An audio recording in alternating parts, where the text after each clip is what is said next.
Fallout has plenty of strong weapons, sure, but powerful in Fallout isn't just damage numbers. It's what the weapon represents, who built it, what it was meant to do, and how terrifying it is. Let's begin with the one gun that basically screams how humanity was never at the top of the food chain, the alien blaster. The aliens are recurring visitors in the Fallout series, from UFOs, mentions to whole areas to explore. Hell, they even have a whole DLC in Fallout 3, but every one of them share something, yep, the alien blaster. This is one of those weapons that you can get from one of these unknown visitors, cold bodies, or even from a living one that you fight in Fallout 4. Yeah, they're a bit aggressive and small, you can associate them with ET. But with rabies, those guys sure don't come in peace. Talking about the weapon itself, it has the unique effect of disappearing whatever enemy has the luck of being aimed with it. If you're lucky, you can see a pile of ashes that is the only thing remaining of your objective. In some cases, even that also vanishes from thin air. If you ask me, I find that as something very cool. Special effects in guns that we are free to wave around are always a plus to see in an action,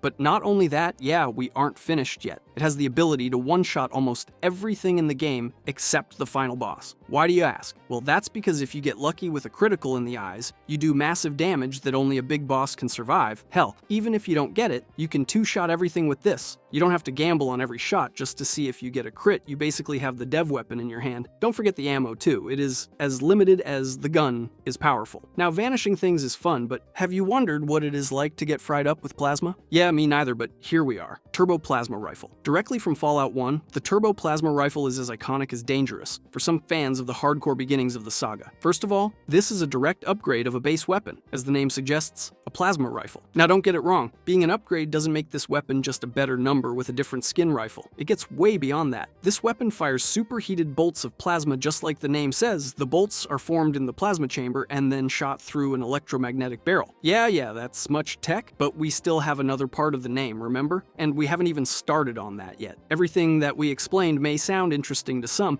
but we are here for the other half of the weapon. Yeah, what makes it turbo. Here lies the hot wire that our boy Smitty does. The weapon, in fact, more specifically talking, can have its plasma bolt chamber hotwired. This means increasing the bolt's transformation. But another question arises, what does this mean?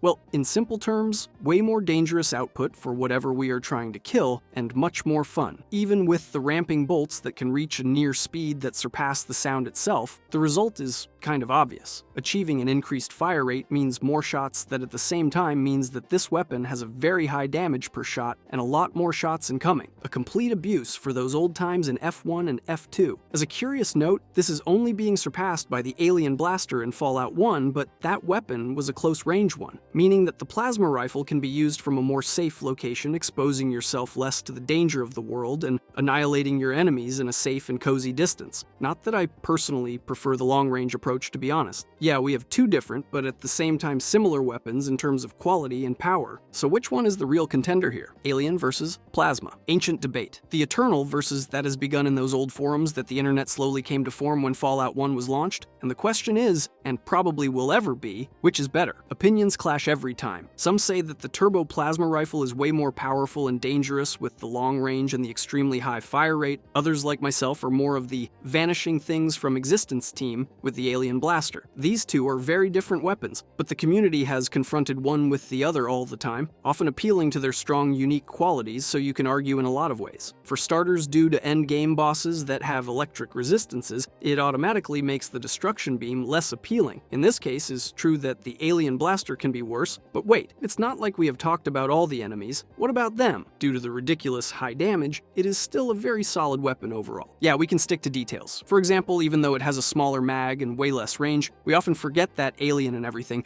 but we are talking about something resembling a pistol. Now let's get to the other side. Yes, the turbo plasma rifle has more range and a bigger mag, but it also has more fire rate due to its nature of being a rifle. Not only that, it also does plasma damage, a huge plus. We basically have an overpowered side weapon and a main one if anyone asks me, but at the same time you can see that they are very different. No wonder that both of them are on the top of the most powerful weapons in Fallout 1. Now let's talk about sides, because that's inevitable. I already said it, but if I have to choose a side, I will go with the alien blaster, and here is why. You can get the alien blaster much more earlier than the turbo plasma rifle, and also the ammo, not a problem, just as early too. So for any player, this is basically have an overall very good weapon early enough to get you out of any jam. Yeah, it does have a shot range, but it doesn't lack damage. Anything's perfect. So you don't have to worry on being in melee range. You have destruction in your hands. 1 to 2 shots will do the trick. By the time you are going to the glow, for those unaware, a research facility that received a direct nuke. Yeah, literally. You will be able to get the small energy cell, the ammo that the alien blaster uses, as many powerful weapons. It creates a much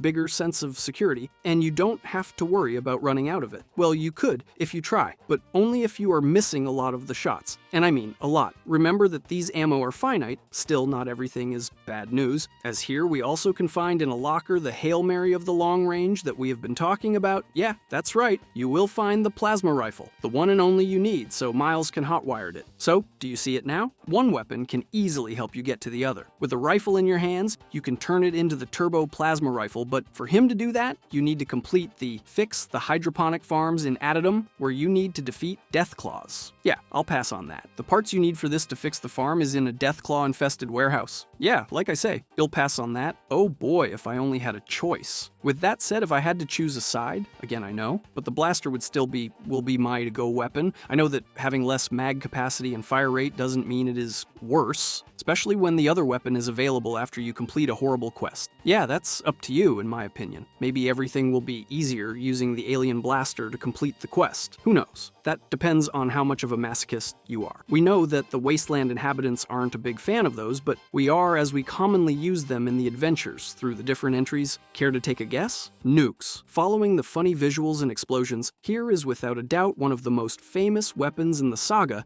the Fat Man. But before getting more into depth with it, what is the Fat Man? In simple terms, is like a nuclear catapult. Well, yeah, a catapult with one small, almost imperceptible detail that launches mini nukes instead of rocks. Yep, nothing crazy. When you launch one of these towards the enemies, a nuclear explosion happens. What else? Imagine the POV of an enemy. You see a small shell being launched with a comically large weapon that appears to resemble a nuclear ogive. Some laughs, and you expect nothing of it, and then it lands, being absolutely obliterated with a big explosion that shakes the whole country. Also in a twist, we can argue that the wasteland is familiar with those types of explosions. If this were the medieval era, without a doubt, it would rule the world or destroy it again. Wait, why are we speaking of catapults in the medieval era? Oh, right. The answer is simple. Because the guideline that is used to know where you shot is that of a catapult. Even the launcher mechanism resembles something similar to it. This is a really useful weapon, and the ammo is scarce, but not enough to take in account every shot. You can have fun with it, but take precautions. This is one of those weapons that made Fallout some sort of meme with the constant crashes and fixes that never happen. In most cases, the games cannot handle their own creations. So, what did the creators make to repair this? Well, that's tricky. Being loyal to the fan base, they made an even bigger and more dangerous version. Care to take a look? The Fat Man Legacy. It has made multiple appearances throughout the series, like in Fallout 3, Fallout New Vegas. Even the newer ones like Fallout 4 and Fallout 76, that's no secret, is extremely linked to the games, and you know, when something is liked by the public, it is bound to return in the following games. I dare to say that we have an obsession with nuking things. We destroyed the world and still wasn't enough. We just can't leave alone a world that has already received nukes. We just gotta go and nuke again with less world destruction, but same deadliness. An irony, and at the same time a profound reflection to humanity's way of thinking. The nuke.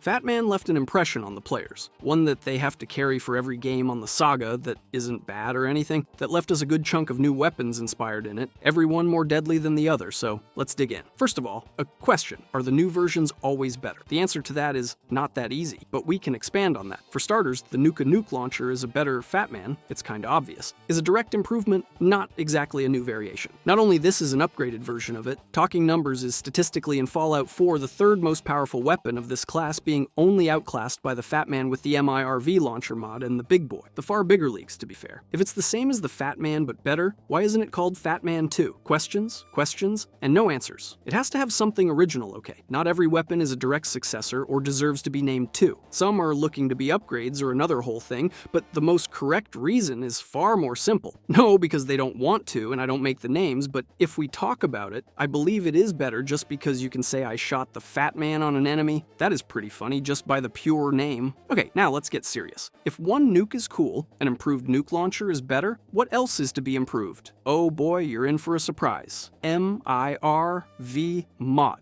If you've played the saga, you know what this does. You have crashed and corrupted your saves. poor me. Or you're just a little demon, well, that's one side of the story. For all of you that don't know this mod, or most exactly what it does, is very simple actually. Is, in short terms, a drum mag for the Fat Man, as it enables the Fat Man to shoot 6 mini nukes for the price of 1. You heard that right, it is like a hot sale for nukes delivered directly towards your face or body, but at this point, it doesn't matter, you will get blown up anyway. And trust me, your save will go with you. If they are lucky to survive the first one, I highly doubt that they will have the second one, nor the third one, nor the fourth one. If you can consider that lucky, because for me it's like hitting a jackpot of pure bad luck. Even if for some almost impossible reason you survive, you won't have land to step on, everything is gone and dusted. It went very well for the Nuke being introduced in Fallout 4. It has this title only because of its removable mod, I'll get to you later, that does 50% more damage. The nuke must have been originally a firework just to have it increase the damage. Sure, why not make it more explosive and deadly than it was already? Hell, give it nuclear power just for shit and giggles. Now we talked about the boy and the lost brothers and cousins. Now let's talk about the father, the one that made this weapon the famous breaker of playthroughs in the first case, the big boy. This next mention is pure joy based on the quantity of nukes you can shoot. We are in the great leagues. Here, the big boy, as the name indicates, is a big-ass weapon with the power of shooting 2 nukes with the cost of 1. Okay, you know how I mentioned that Nuke is the second most powerful, and also we already have talked about 6 nukes for 1. One big difference, this one shoots 2 as a base weapon. You catch what that means. Also, another thing that we didn't mention is that Nuke being the second is based on single damage, but how can you possibly compare a single nuke to 2? Hell, how can you compare 6 to 12 nukes? Yeah, that is right, 12 nukes. Now it becomes trickier, you may think. No. In reality, the way you can achieve the 12 nukes is rather simple and less hard than you think. With the base weapon already having a 2-shot feat, means that you will shoot 2 nukes instead of 1. Now use the maths and follow me on this little alley here. Surprised you can actually equip the MIRV mod to it, and remember what this mod does? Every single shot that you fire becomes a 6-pack of nukes, like a revolver of mass destruction. So now go ahead and remember what perk the big boy has. And if you haven't noticed it already, having 2 shots means double the fun, right? So 2 times 6 equals 12. If the hot sale of 6 nukes for 1 isn't enough now, you have 12 for 1. I can only imagine a handful of cluster grenades being tossed in the form of nukes to the enemies. You can possibly expect anyone, not even yourself. If you got close to not get blown to bits, hell, even if you're far, something can get to you. 12 nukes are 12 nukes, man. The cherry on top of the big boy is that you can also add the 50% damage increase of the Nuke mod because it is a removable mod. This is insane. And I know we are talking numbers again, but just come along for a while. Do you think a nuclear bomb needs more damage? That's right, the more the merrier, so step right up. We have a 600% more damage on every shot. The only downside about adding this mod is that you will need it back if you ever want to craft the Nuke again. I highly doubt you will miss it, but everything can happen. So let's explore every outcome. First of all, let's stop one moment to cool ourselves up a bit and think about it for one moment. Do you really want to go back to the Nuke or the Fat Man after you discovered all this information? Talking for me personally, I prefer to blow everything in my way. Don't worry about the ammo though, there are a lot of places in Fallout 4 where you can get it, and having a special shot 12 pay 1 means not having any sort of lack of ammo anytime soon. If disintegrating, nuking and shooting your enemies is not for you, then we should go towards the only reliable knuckle sandwich. That will accompany you in the wasteland. Saturnite Fist Superheated Edition. This weapon has a bit of extra aura, not gonna lie, but just picture the gangster looking at our character going on the wasteland with just his hands E-rated for everyone. Is a good weapon in its own merit since it is a weapon of only close range. Melee only is less probable than the common player will even try to use them, but trust me, it is worth a try. With the correct perks, this blows heads off a punch at a time. You may think we are talking about the Saturnite Fist. Well, you're partially true, but in reality, we are talking of the modified version, the Saturnite Fist Superheated. Yeah, it sure sounds lame when you say it out loud, but I can guarantee you will have a lot of fun with it. The way you can overheat those damn fits is simple, and to be honest, in the simplicity comes the awesomeness. Are you ready? Please put up the drums. You overheat them through a toaster? Yes, sir, a fucking toaster. Dead serious, man. Stop looking at me like that. Instead, I believe that right now your main question is, Or at least should be, why a toaster? Or even, how do you know that it is the way to do this? Do I have to toast the fits in order to overheat them? I think those will be part of the unsolved mysteries. Continuing with the form of obtaining them, well, there is this place called the Sink, a zone in Fallout New Vegas. This zone has certain particularities that I am not a big fan of, in the good sense. It was used by Dr. Mobius in his experiments with artificial personalities, and you guess it, the toaster was part of it. It has this psycho, violent personality that surfaces through some of the dialogues. For example, this being one of his lines, "A toaster is just like a death ray, only that with a smaller power supply, it also has this idea of destroying the world with atomic fire. Little does he know that the world already received atomic fire and is kind of still standing. Man, if my toaster starts speaking to me while I'm making breakfast, I surely will piss my pajamas." All of this drama just to get the schematic of this weapon. It's a nice story to tell to your grandsons when you are old. You can call it How My Toaster Knew How to Overheat My Fists. So, now that we are through the Psycho Toaster, we are free to go, and I highly recommend that you do rush towards our enemies and beat the living hell out of them with our bare hands. Easy to this point, right? Even more now that your fists are overheated. Yeah, a little downside is that you will hit slower and have less durability in the weapon. But on the other hand, you gain more damage and also gain the perk of the Chosen of the Flames, name trademarked by me. It basically causes the enemies to burn themselves into ashes each time you crit. You can almost say you are doing a barbecue while you are hitting your enemies. Talk about multitasking. But hey, this isn't everything. You can't call yourself a normal boxer because you just became a machine.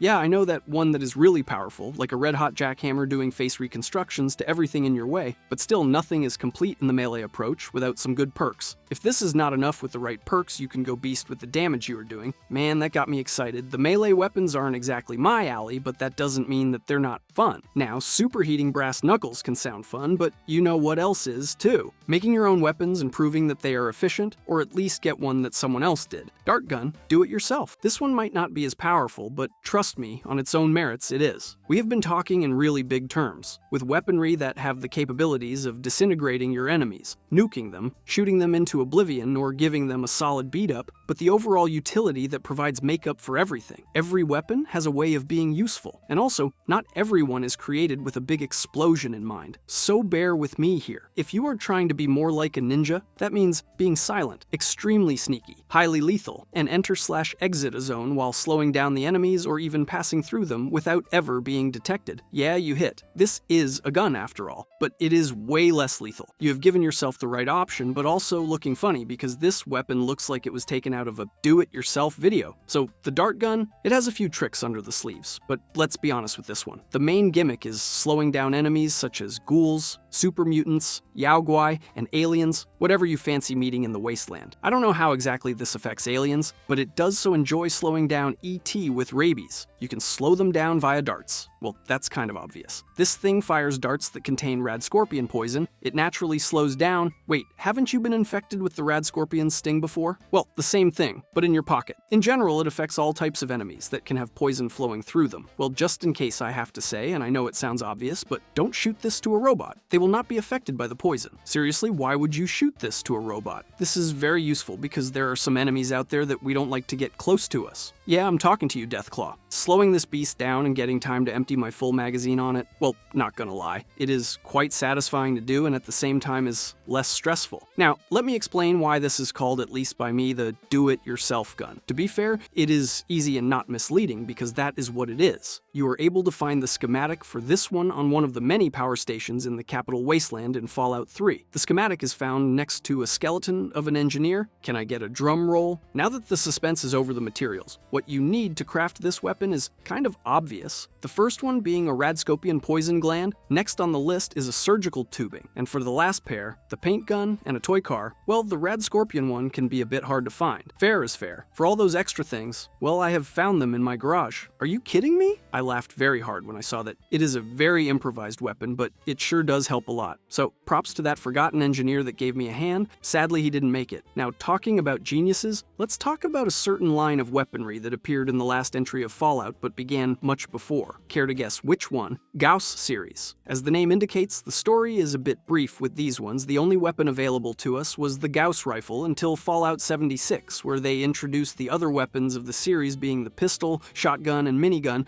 You have to collect them all. Every one of them are very powerful on their own. They have the uniqueness that the name suggests. Weapons that use electromagnetism as a form of acceleration to shoot more faster in the case of the rifle, do more damage, or even adding an explosive effect upon hit. Nothing short of marvelous. These weapons were named after the German mathematician Carl Friedrich Gauss for his works in electromagnetism. Yes, we also see a bit of history over here. Now that we did the introductions, let's see each one individually. The Gauss rifle. The Gauss rifle has a very long range, but ironically is very inaccurate at long distances. But not everything is bad news. Who wants to hit an enemy from far away? Leave that to a sniper, because with this weapon you have a shredder and everything is paper. It doesn't matter if your enemies are close up, don't have armor, or have a ton of armor on them. You can shred them into pieces, all thanks to the nature of its bullets that have great armor penetration. And the damage is simply amazing. If you don't know what I mean, to put it in simple terms, it actually only ignores a % of the armor, and if you are not happy with only this, you can still equip an armor-piercing crit effect. It does exactly what the name implies, but if you need more clarification, what it does is that you reduce the armor of the enemies when you crit. So you basically leave even the most armored enemy just in underwear. Cool, right? This is fun above all. But just imagine for a moment. You know that Fallout has a reputation system. Okay, well, if you have gotten the Berserk reputation, achieving it only by killing 25 people, and that the amount of good people killed has to go by twice as much as the bad people, what this does is that bounty hunters will go after you and carry Gauss rifles. Luckily, these encounters are random, so you better watch you back if you are being naughty. Looking at it from my way of seeing things, this weapon has an inbuilt system that is a delivery to my live location system, one that I can activate when I want to, so that's hard to top. The Gauss shotgun? The shotgun, as every Gauss weapon, uses the electromagnetism to charge its bullets, causing them to do more damage. This, plus the fact that the gun itself is not the common kind, we have a bit of extra firepower. For example, how many bullets can this gun fire? Any guesses? Well, it fires a whopping 8 bullets per shot. Just imagine how deadly a shotgun can be if they are charged.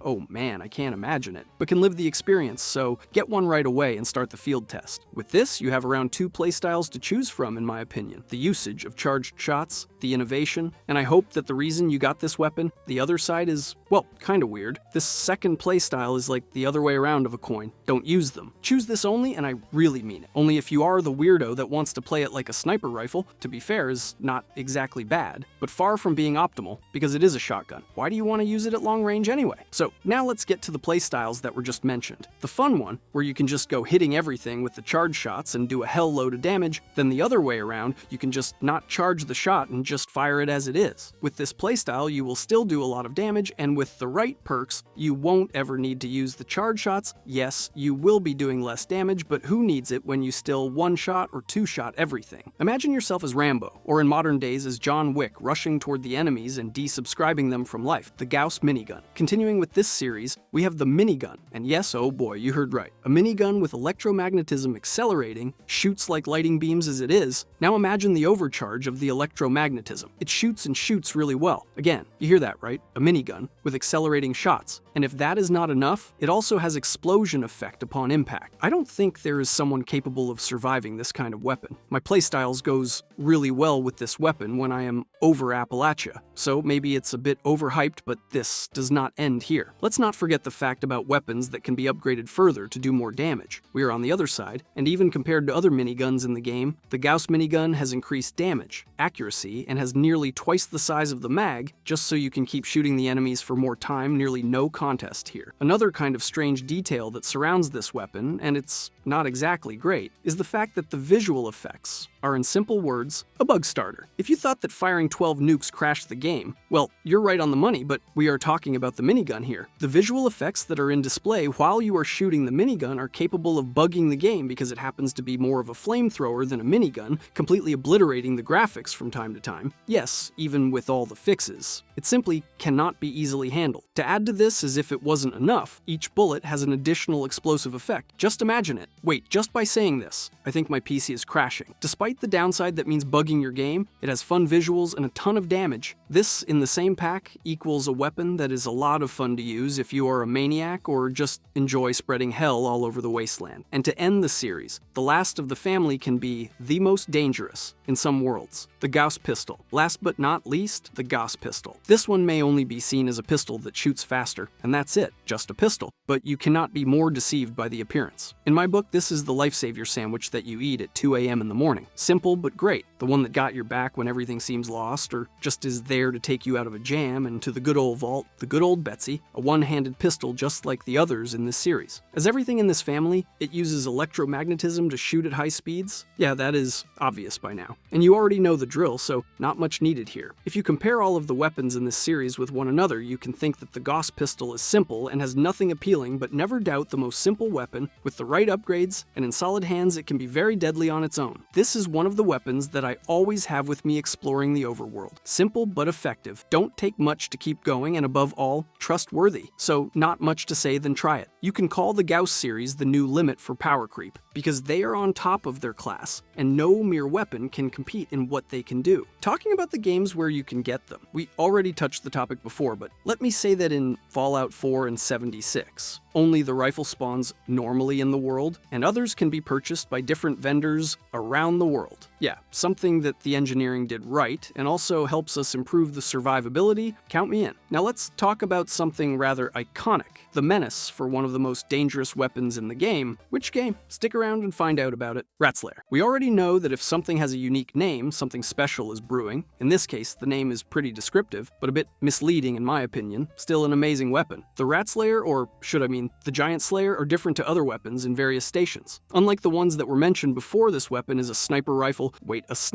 named Ratslayer. Well, with that firepower, that would be pretty easy to achieve. That's easy to explain. Yeah, I know you guys are wondering how a sniper rifle is considered one of the most powerful weapons. That is easy to answer, simply the crit. Also, to explain better, we have to get back all the way over to Fallout New Vegas. This weapon was a serious menace for a series of beneficial situations in the game. For starters, it had a critical multiplier of 5, being the 3rd rank in the game, only behind the Alien Blaster, we see you again, and Euclid's Seafinder, with everything meaning that if you manage to get at least 20 of crit rate with this weapon, you will crit on every single shot. That is absurd, especially because getting to that number of crit rate is something easy to achieve. Not only that, this comes with all the possible modification, expanded mag, silencer, and night scope, an anti-material rifle in my rulebook, and one of the reasons for the courier reputation of being an absolute menace to everything in the Mojave Desert. Overall is a very complete sniper rifle, meant to do what it was made for, do a hell of damage over a single shot, flexible and trustworthy in equal terms. Now you are wondering, what is it named Ratslayer? Well, it is just as you are thinking. The way you find this weapon in Fallout New Vegas is through a cave system packed with rats. So you need to slay rats to be able to reach the lab, and there you will find it. The exact location you are looking for, if this weapon caught your attention, is the Brockflower Cave, is located in Mojave Wasteland in Fallout New Vegas. Now we have talked about a lot of weapons, every one of them deadly enough. Euclid S. Seafinder. Okay, who was the one that thought this was a good idea? Sincerely, I don't know what to think. This may look like a toy gun that does nothing just cause you can get it early in the game, but know while you advance in the story in Fallout New Vegas and complete a side quest called That Lucky Old Son. Well, let go in parts because there is a lot going on in here. In order to get the real ammo for the gun, you have to complete the quest. What this quest does, it grants us access to Helios 1. This is a massive metal structure that in the top, it has a control panel for the Archimedes 2, an artillery satellite created by the Poseidon Energy, a company that manages oil rigs, factories, refineries, gas stations, and power plants, and also operations in military defense contracts. Then we activate the control panel on top of the structure, and you will get the ammo for the Seafinder. The good thing about this, it is limited to 1 shot per in-game day. If you use it, you will need to go back to Helios 1 from 9 a.m. to 3 p.m. to be able to charge it. Now that that is out of the way, let's get to the good part. Why does it only has 1 ammo per day in game? Well, it is very simple. What this does, it that fires a massive solar beam from the sky in a large area. The game will be very easy if they gave us more ammo of this type. You can make the night into the day just by firing acquiring this weapon, this is what happens when the ones that have money and power get involved. I don't know why they would need a satellite that can destroy a city in a matter of seconds. I guess that's why I'm poor handmade rifles. You know the unique effect of the big boy mentioned earlier, the one that allows it to shoot 6 mini nukes? Well, his rifles don't have that effect. I rather think it is way better to have for a rifle. The splatter cannon and the problem solver, what a nice name. These rifles were added in Fallout 4 Nuka World, and they have the effect called Furious, that what it does is that increases damage of each consequent bullet you hit. Having this is nuts in a rifle that unless you have terrible aim, you are surely going to land very multiple hits on the enemies. Not only that these weapons have a lot of options to add in the weapon, such like receivers, barrel, grip, magazine, sight, and muzzle. Just imagine the possibilities. You can have all sorts of combinations. The only downside for these handmade weapons is that you need a lot of investment into them in the form of perks, just so you can get more damage off, but who needs it? When you already have an effect that for each subsequent shot you hit, the next one is hitting harder. You can say this is a twins-like weapon because they are both very similar. The only differences are in the stats of the individual weapon and the way you can get them. Speaking in terms of stats, the differences are in the range, accuracy, and magazine size, where the splatter cannon has more accuracy and mag size and the problem solver has more range. You can obtain the splatter cannon by purchasing it in the Nuka Town market, which is very easy if you ask me. But there are many things you must do to solve your problems. To be able to get the problem solver, not only do you have to succeed a charisma check with Mason on the main quest, an ambitious plan, but also you have to use the right set of dialogue options throughout the entire conversation so you can have an aggressive conversation just so Mason can tell you that you have a lot in common, and then he will reward you with the problem solver. I don't know what this thing is going to solve after all the troubles you have to pass only to be able to obtain it. But wait, what it doesn't solve is that if you fail the charisma check, you won't be able to get this weapon. Nope, not even a second chance. Solve this problem. It doesn't fit its name. I find it more fitting if it's called the headache, because that's what you get if you don't get the things right and miss your opportunity to get the rifle. Better turn off your console or your PC so you can restart again. Why are these quests, in some cases, such a headache to do? Just so we can have the same weapon with a different name and stats. They can't just give us the things in our hands, right? And those were the most powerful weapons in Fallout Explained. If you enjoyed this video and want to see every Vault survivor in Fallout, click the video on the screen.